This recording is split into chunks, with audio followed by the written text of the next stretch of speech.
Hey guys, welcome to another episode of Foresight TV. I have as my guest today Sam Tomlinson. If you've been watching him on LinkedIn, he is really pushing the industry to do better with their marketing. I'm so excited about having this conversation. But before we get into our conversation, this.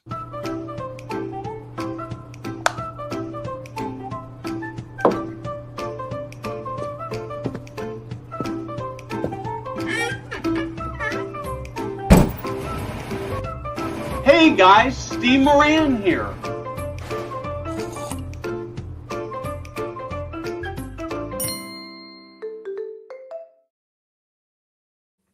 Sam, welcome to Foresight TV. Let's start with who you are, the company you work for, and the problems that you are addressing to make the world a better place.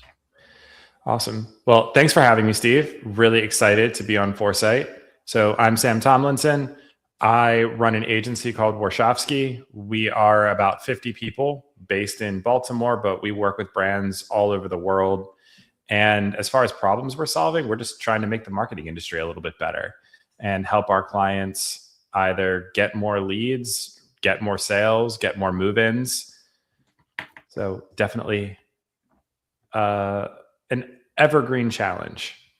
It is. So you have all these amazing I'm actually going to put my questions out of order here. I realize this one question has been just burning. You did a post a couple of weeks ago where you talked about real content marketing versus content theater. And I've actually been thinking a lot about that. And so I'm really curious. I'm going to start by just having you talk about it. And then I've got some questions for you. Yeah, so that post came about. We were doing a couple audits for a few senior living operators, and when we got to the blog section, the articles, I was looking through them, and a few of these, and I'm not going to name names. You can figure it out if you need to figure it out. But I was like, I've read this before, and I had never, not here, but I had read this before, and I started going through them and I was like, I've read this and I've read this and I've read this guide. This is the same guide that I've seen. I'm like, this is bullshit. Like, to be really honest, like, this is insane.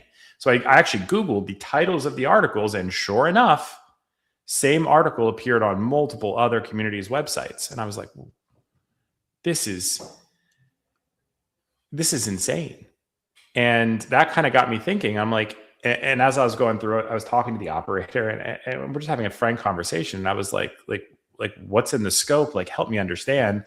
And sure enough, they sent over a copy of the scope with the agency, and in there, it's like produce five senior living guides or whatever, and produce 2 articles a month or something.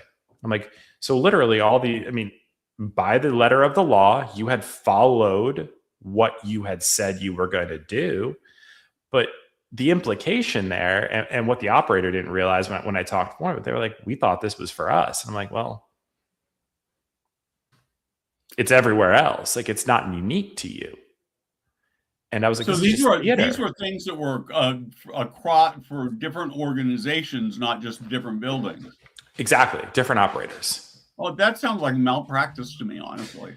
I mean, it kind of is, but I mean, again, like, I'm not here to throw any individual group under the bus, but when I was looking at this as a marketing person, I'm like, well, how could you ever hope to stand out if the content that is being produced either by you or on your behalf is exactly the same, with very minimal, you tweaked a word or here, but the argument's the same, the structure is the same, the takeaways are the same. The only thing that changes is like the pricing for your community and the location. Like, this isn't new.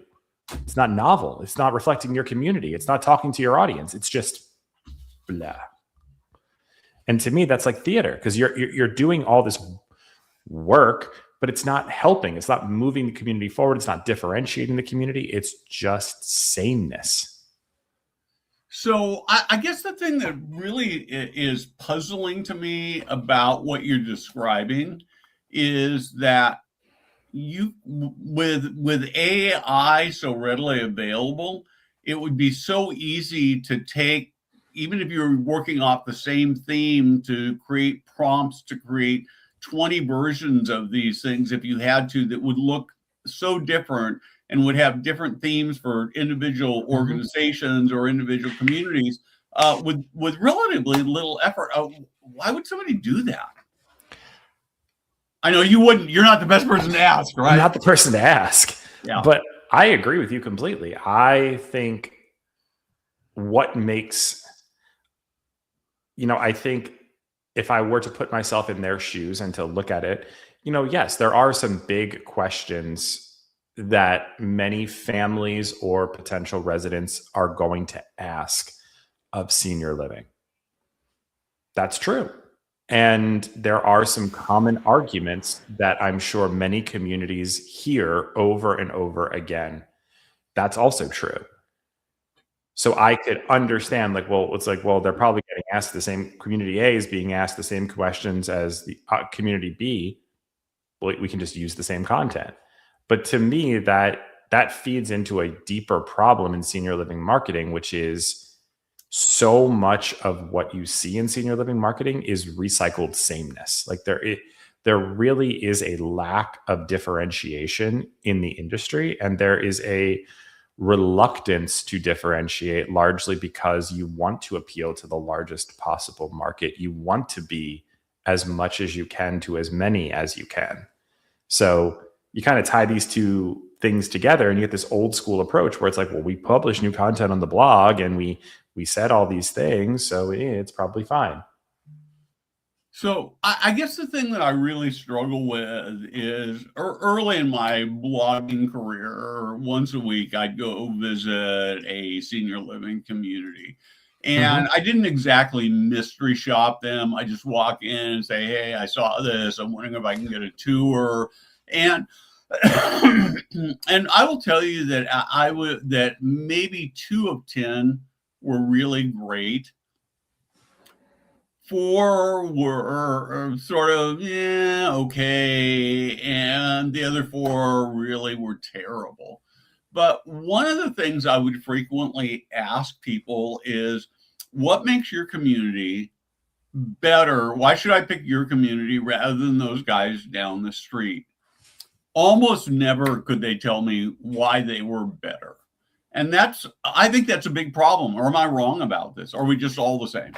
No, you're not the same. I mean, and that's the challenge, is I think everyone's been conditioned to, and part of this is I have the luxury of coming at this from an outsider perspective, right? I didn't grow up in senior living marketing. The first clients that I worked with were plaintiffs' attorneys firms and e-commerce brands and financial companies, like some of which is the same, but a lot of them have embraced differentiation in really different ways.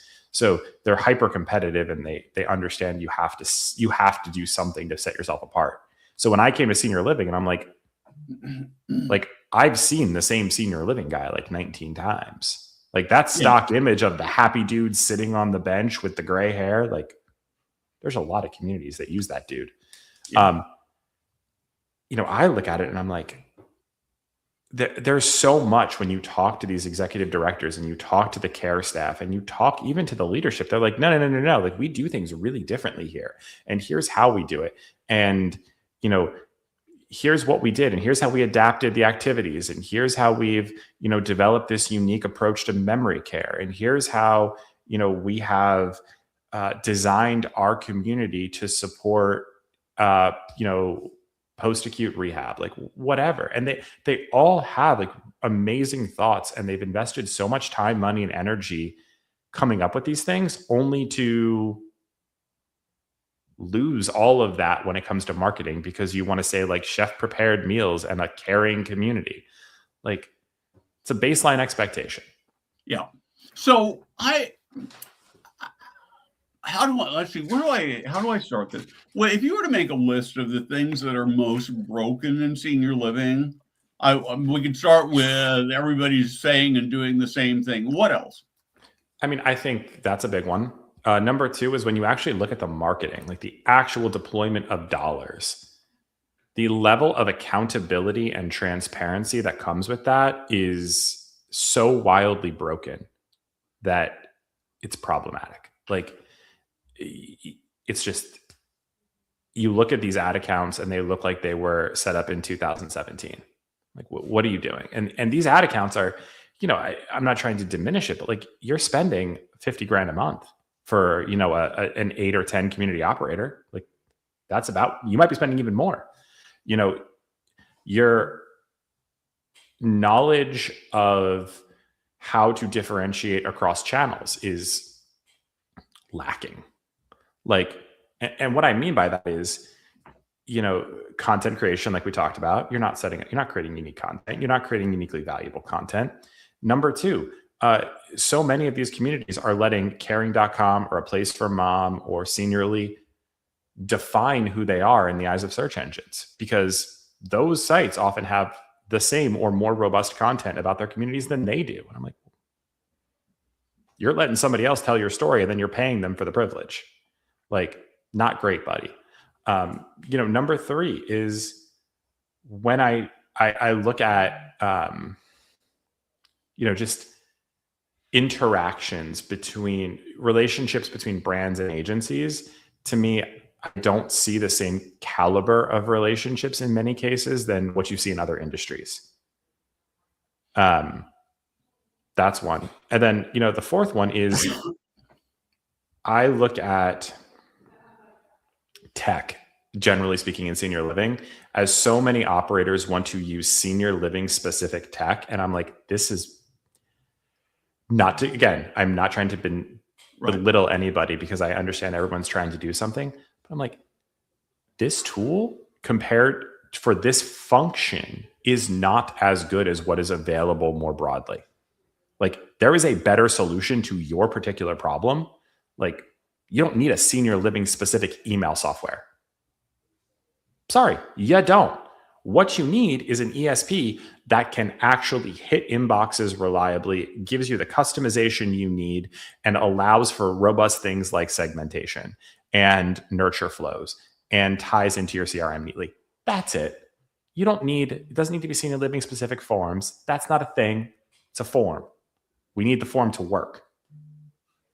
That's right. So if I'm an operator, I'm sitting here watching Sam and Steve have this conversation, and I'm going, I'm spending a lot of money with my agency. I don't hate them, but I don't feel like I'm necessarily getting what I want. How do I actually figure out how to hold them accountable? How do I evaluate the relationship? I mean, I think it's the same thing that I would say to somebody coming to us is, number one, ultimately, you have to acknowledge that the agency is not in charge, right? Like, I don't want to be in charge. I want to be the strategic partner that advises you and gives you a good advice. But ultimately, as an operator, you are the ultimate person in your business. And sometimes in these relationships, I'm like, you talk to people who are like, well, the agency just does all of it. Like, we don't know anything of what's happening. And I'm like, well, dude, fixing your agency might not be the problem in that case. Like, you're the first problem. So this is so important. I think that one of the things that ends up happening, and I don't know exactly how you balance this, is if I'm an owner operator, I've got to have a certain knowledge level so that I can even to evaluate that, mm-hmm. Right? And what I hear you saying is that it's not good enough to say, oh, I'm just going to go hire an agency. You've actually got to get your hands dirty as the owner operator so that you're smart enough to know how to manage it, how to use it, how to give direction. Is that fair? Yeah, that's 100% fair. And when I talk to operators about this, one of the things that I mentioned is like, look, before I did marketing, I spent 6 years in finance. I worked in real estate finance, and we had operators, and these guys weren't, they weren't contractors, but you know what? They were on site every day. They didn't know marketing, but you know what? They showed up to the marketing meetings because we needed to know where we were on lease up, because that's how we unlocked money. Mm-hmm. I'm not expecting you to be an expert on marketing, but I am expecting, you need to have some level of involvement and perspective and share what you need to be successful. Because again, like this sounds like I'm bashing agencies, and I'm genuinely trying not to, because I think a lot of agencies are full of good people who are really trying, and there's vacuums that have been created in this industry and allowed to exist, and agencies have stepped into that vacuum, better or for worse. But if you let your agency, for instance, just make up a report, they're going to make up a report that includes like impressions and clicks and leads, and they're not going to include a report that's harder to make, that might include things like tours or move-ins, because that's harder. So I'm an operator and I have an occupancy problem. Yeah. And the first thing I'm going to look at, I think, is whether I'm getting enough leads. Maybe. And then I've also got to look at the quality of those leads. And then I've also got to look at the conversion of those leads to tours and ultimately to sales. And so now I'm looking at this big, complicated problem where it could be the number of leads, it could be the type or quality of the leads, it could be the sales process, it could be the salespeople. How do I figure all that out? So there's even more, right? But let's start with how we kind of go through this as I think about this. So number one, I think the reason that most senior living marketing fails is because success happens accidentally. And that means what? So when I look at this, I look at it as, does your agency have a system in place to generate leads and identify where things are broken? Right? Because that's what you need. And we use that we use a forecast for that, right? But there's other ways to do it. This is just what we have done because it's worked best for us across thousands and thousands of various projects and tons of spend. But what we look at is, let's go from the most granular units we can, which are, on the ad side, it's impressions, click-through rates, conversion rates, leads. And then on the CRM side, it is marketing qualified leads, sales qualified leads, tours, move-ins. So let's take those units and then start to input the variables that we have. So your variables are spend, candidly, how much money you got matters. Yep. Number two, it's your ability to convert leads. And number three, it's your ability to respond to leads, because those are really what matters. And then on the ad side, obviously, it's how efficiently do you convert impressions to clicks? How efficiently do you convert clicks to leads? How efficiently are those leads that you have generated translating into a qualification period? So when you build this out, you can now look and see, like, okay, do I have enough money to get the impressions I need to be successful? If yes, okay, cool. Step two, do I get the actual leads that I need based on the amount of money that I'm spending? Maybe yes, maybe no, to your point.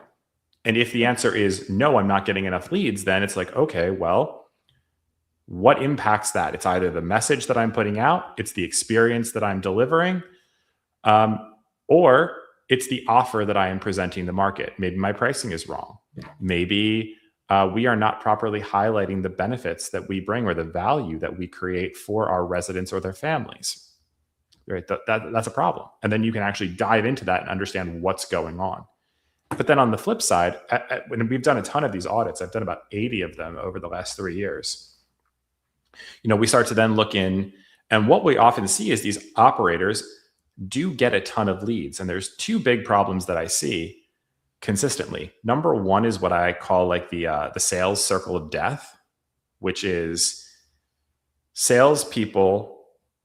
And again, forgive me, I understand that every community's got a move-in coordinator or whatever. They're a sales team. Let's just be very clear about the function. I'm not trying to belittle anybody, but that's your job. They have this predisposition for reasons, some justified, some unjustified, that internet leads or Google leads or Facebook leads are low quality. So what happens when those leads come in? They get deprioritized to the bottom underneath their referrals or everything else. What happens when you deprioritize leads? Everybody in senior living knows that time to response is critical, right? First 10 minutes is the highest probability of you getting that person on the phone and getting a tour secured. We all know this. The statistics from thousands and thousands of communities back this up. But The salespeople are like, well, Google leads are garbage. I'm not going to call them until I got some free time. Well, what happens when you let an otherwise viable lead sit for one community that we just looked at? 36-hour time to call back. Wow. Was the median time. Like, they submitted a form 2 days ago. They don't remember you. They probably submitted 10. Like, even an otherwise exceptionally qualified lead, if it's not called back promptly, is going to perform like an unqualified lead. So you get in this spiral of, well, yeah, I did call them, and no, no. And I'm like, what? No, this was a qualified lead. You just didn't convert it. So that's an education process. That's the spiral. It becomes this self-fulfilling prophecy of, we think internet leads are junk. We treat them like junk. They perform like junk. We think they are junk. That's not true. You got to break that cycle. And that cycle starts with an honest conversation with the sales team saying, hey, we are going to have a commitment to responding to every inbound lead, whether it's from Google or Facebook or whatever, in 30 minutes. I don't care if you think it's junk. You're going to respond professionally and promptly. That's the expectation. And that's where that starts. The second major issue that I see is data starvation. When this is even done well, what I have noticed time and time again is that so many of these senior living move-in coordinators will wait until the end of the month to upload all of the data they have for the entire month. Wow. Because that's when their bonuses are due. So, like, why would I bother to update, welcome home today when I can just, Friday afternoon at the end of the month, I just batch upload 36 tours that I did this month from my notebook. And it's surprisingly common, but from a marketing perspective, that means Google and Facebook and your internet sources get zero data for 30 days. And then on one day, they get 30 days worth of data, and then everything goes quiet again for another 30 days. That absolutely kills the efficacy of marketing. It's not an ongoing conversation. It's like it's a one-way shouting match. It doesn't work. Yeah. Yeah. No, it makes sense. Can you talk to me a little bit about paid versus organic, and particularly what social media platforms are working? I mean, I assume it's Facebook, but maybe Instagram. Thoughts about that?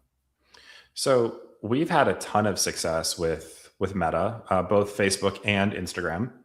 Those work phenomenally well. The trick with those has always been getting the right data to the platform. And so many of the accounts that we have looked at over the years, the way the agency has set it up is it's like a 2017 setup. It does not have the volume of creative that's necessary. It doesn't have the velocity of creative that's necessary. And it doesn't have the data that is really necessary. You're optimizing off of a generic form fill or a call or a Facebook lead form. And Meta is like water. It will take the path of least resistance. If you ask Meta for traffic, you will get traffic.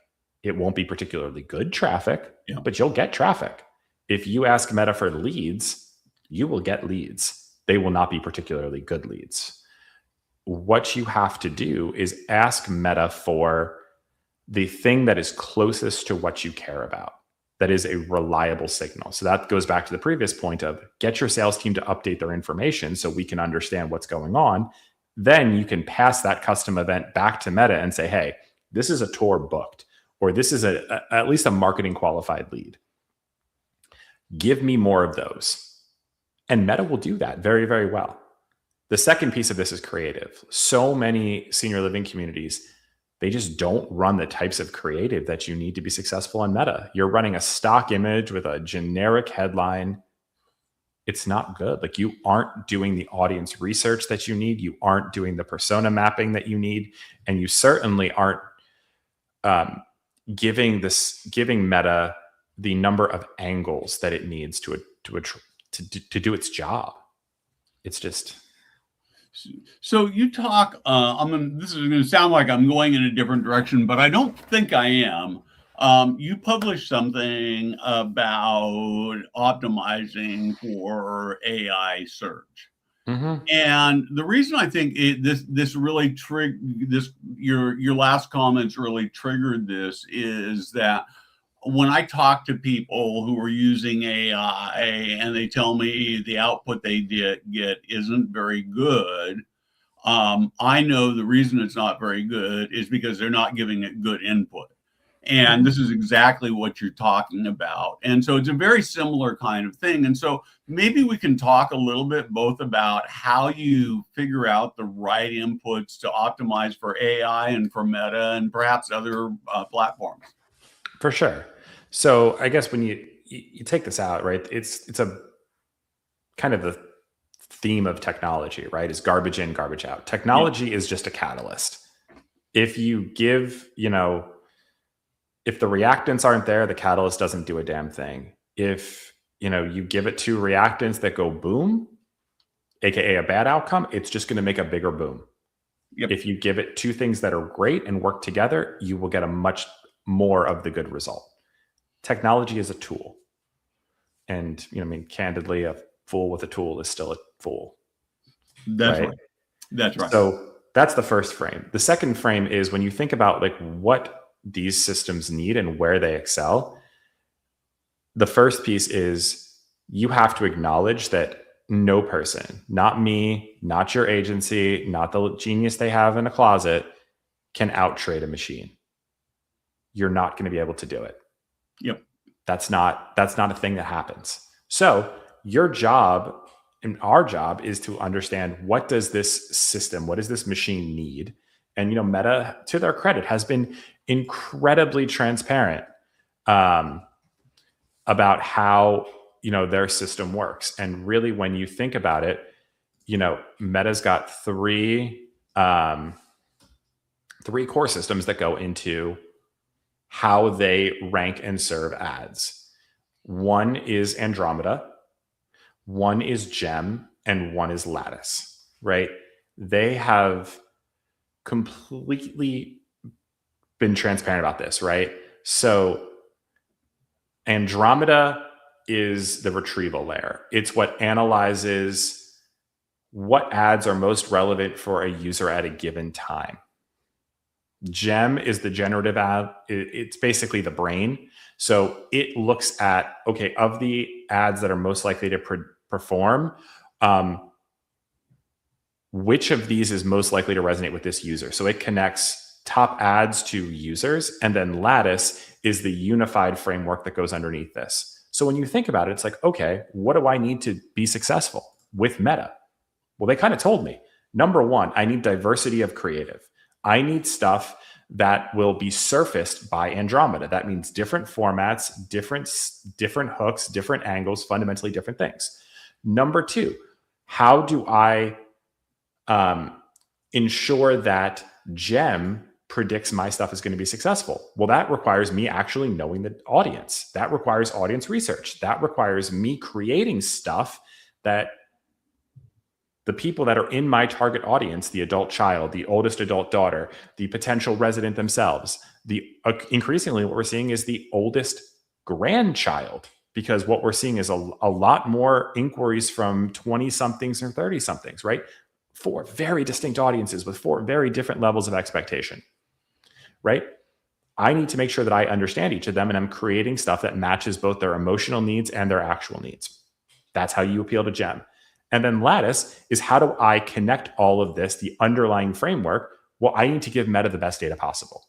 You put those 3 ingredients together, you will have success. It's not revolutionary. It's just, you have to be disciplined. Well, and I think the other part of it is that it's more complex than it used to be, right? 100% it is. But the complexity actually gives you better results. And I think that the other thing that sometimes gets lost on this is that Meta actually wants you to be successful. They want you to use the platform to close more business, because that helps them. It's a little bit like we're spending a lot of time right now inside our organization talking about using AI tools for video editing. And it's sort of easier to say, well, the humans can do it better. And I think there may be some times where there's some nuances, but the makers of these tools are highly invested in making sure that what their AI does is create clips that are going to be popular with humans. And so, and they've got they can work with a lot more data than our brains can. Of course. So they 100% have that incentive, right? Like at the end of the day, you're the product. Yep. That's right. That's right. That's the incentive. And so I think this ties into AI search, right? Because the same underlying philosophy is, how we've approached AI search from the beginning. From, right when you look at what I have always thought that the best way to understand what Google wants is to look at what they patent. They are, for whatever you think of Google as a company, they are prolific at patenting. And, one of the ones that has stuck out for a long time is information gain. And they have published this repeatedly since they started publishing stuff about transformers, and which is the technological underpinning of ChatGPT. Right? ChatGPT just took the transformer, added a little bit, and turned it into ChatGPT, which is why everybody knew they were going to lose from the very beginning, because Google came up with the thing. You were just first. Congratulations. But when you actually look at this from a technological perspective, I'm like, okay, well, you told us what you want. You want incremental information that is presented in a way that you can understand.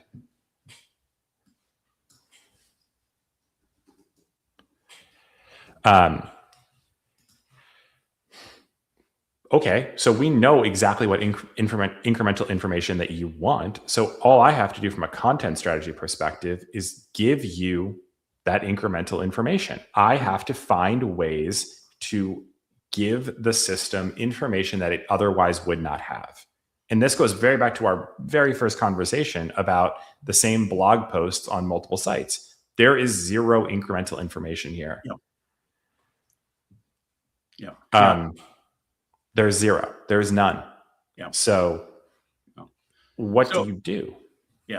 So I'm going to shift one more time. We're about out of time, but I actually want to talk just for a minute about senior living community websites. And I know we could probably do a whole session on that, but one specific area, because it particularly drives me crazy, is the chatbots. Everybody has a chat bot. And what I've discovered, and I've been on so many sites, I've played with them so much, is that it doesn't matter what you ask the chat bot or what you input to the chat bot, the response on it every single time is the same thing. Give me your name, phone number, and email address, which is completely unhelpful. Do you have why can't we get past that? I mean, I think it's the same reason why you can't get past most things. Most things in senior living is because it's just kind of how it's always been done. Right? Like, that's the information that sales teams want, obviously. But that's it. Except that as a consumer, I'm not going to give it to you unless you give me something of value first. Correct. And I find that I don't get any value, and so I just move on. Correct.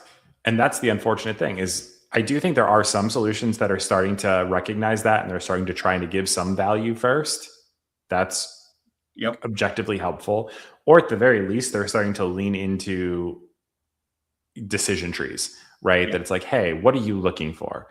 Here's a couple helpful resources.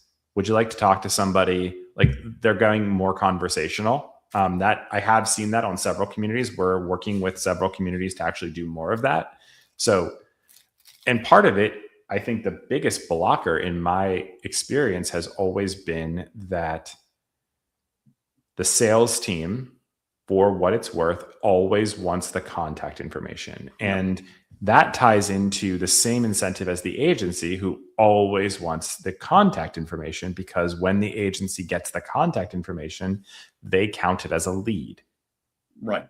But all that goes away if you stop thinking about raw lead totals and you start thinking, how many qualified contacts did I get? And if you do that, then it's like, oh, okay, well, yeah, why do I care? exactly. I mean, if I get half the leads or a quarter of the leads I was getting before, but instead of 8% of them being good, 60% of them good, that it's better. It's less wasted time on the salespeople. It's more fun. Everything is better, right? So Correct. yeah. Sam, I wish we could keep going. We're out of time. For We're sure. past out of time. This is amazing. Give you give us a pitch for who you are, why people should be talking to you, where to find you. So, number one, I run an agency called Warshawski. That's kind of what I do. We work with a number of senior living operators to help them get more leads, more move-ins, better data across the board. I really just have a passion for making marketing better and hopefully, helping our clients, do better. So I do have a newsletter I write every week. It is not senior living specific, but it does have a lot of applicability to it. I'm also on both LinkedIn and X, the former Twitter, Digital Sam I am, but would love to connect with anybody and always happy to help. Thank you very much. Hope you all have a great weekend. We'll be back with two other great live streams next week, and I hope you have an amazing weekend. Thanks very much for joining me, Sam. Thanks Jada for producing in the background.